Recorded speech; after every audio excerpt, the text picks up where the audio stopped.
अस्सलामुअलैकुम वरहमतुल्लाहि वबरकातुहू। करोड़ों दुरूद सलाम अब नबी सैयदना हज़रत मोहम्मद मुस्तफ़ा सल्लल्लाहु अलैहि वसल्लम पर और उनके आल पर। आज हम मदनी कायदे का लेसन नंबर 8 यानी कि खड़ी हरकत सीखेंगे। खड़ी हरकत को कितना खींचकर पढ़ते हैं, इनको किस तरह पढ़ते हैं।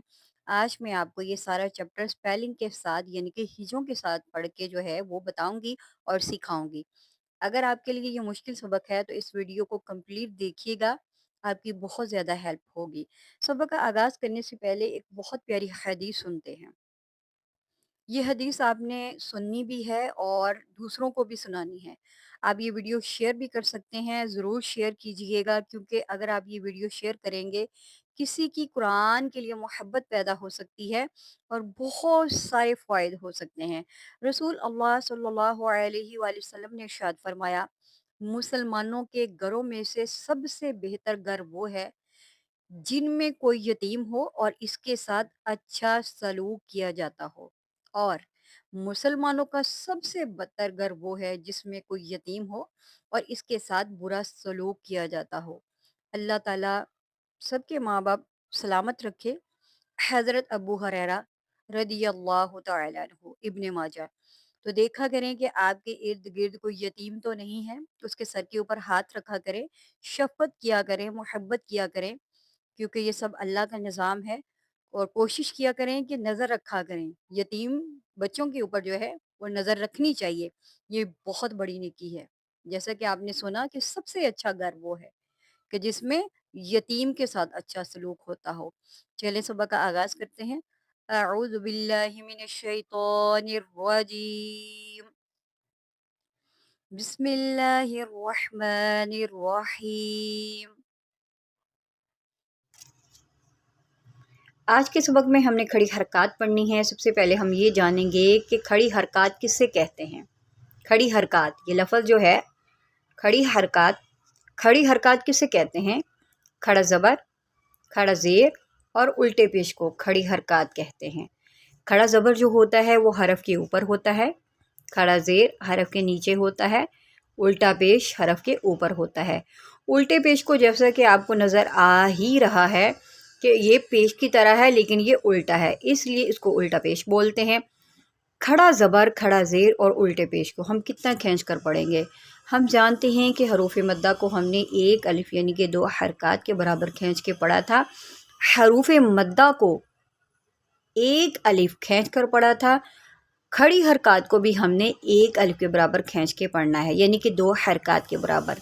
जैसे ता, खड़ा ज़बर ता, ता, खड़ा ज़ेर ती, ता, उल्टा पेश तू, ता, ती, तू।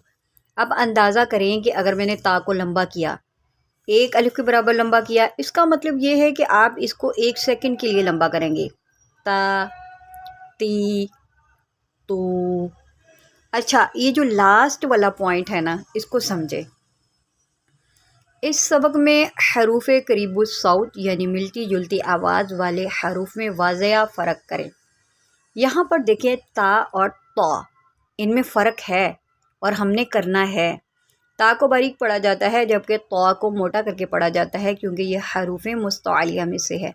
अब यहाँ पर देखें ज़ा और ज़ा, ठीक है, ठीक है, ज़ा और ज़ा, ठीक है। इनमें कितना फ़र्क है। ज़ा सीटी के साथ पढ़ा जाता है, ज़ोरदार सीटी के साथ पढ़ा जाता है, और ज़ाल जो है एक सॉफ्ट वर्ड है, इसको हम नरमी से पढ़ेंगे। तो हमने ये सारे फ़र्क के साथ पढ़ने हैं, मिलते जुलते आवाज़ वाले हरूफ को फ़र्क के साथ पढ़ना है। चलिए सबक का आगाज़ करते हैं। सबक की प्रैक्टिस करेंगे। ता, खड़ा ज़बर ता, ता, खड़ा ज़ेर ती, ता, उल्टा पेश तू, ता, ती, तू, तो, खड़ा ज़बर तो, तो, खड़ा ज़ेर तुई, तो, उल्टा पेश तू, तो, तुई, तू। अब यहाँ पर देखें कि ये ता है और ये तो है।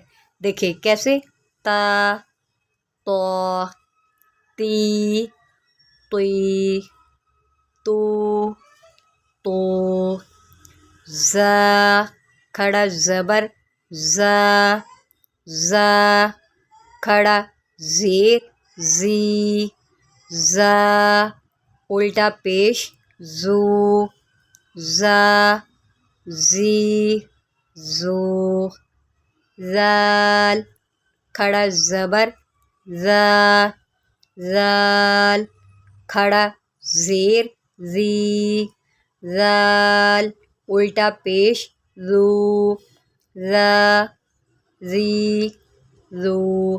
اب یہاں پر دیکھیں کہ زا اور زال میں ہم نے فرق کرنا ہے، کیسے؟ زا زا زی زی زو زو۔ اب سمجھ گئے ہوں گے کہ میں آپ کو کیا سمجھانا چاہ رہی ہوں۔ نیکسٹ پڑھتے ہیں وا کھڑا زبر وا وا کھڑا زیر غی وا الٹا پیش لو وا غی لو سا کھڑا زبر سا سا کھڑا زیر سی سا الٹا پیش سو سا سی سو۔ اب یہاں پر بھی دیکھیں کہ وا اور سا ان دونوں میں فرق کریں گے، وا سا غی سی لو سو، ٹھیک ہے۔ سا نرمی سے پڑھا جاتا ہے، ٹھیک ہے، زال بھی نرمی سے پڑھا جاتا ہے، تو ان دونوں میں ہم نے ان کو سافٹ طریقے سے پڑھنا ہے۔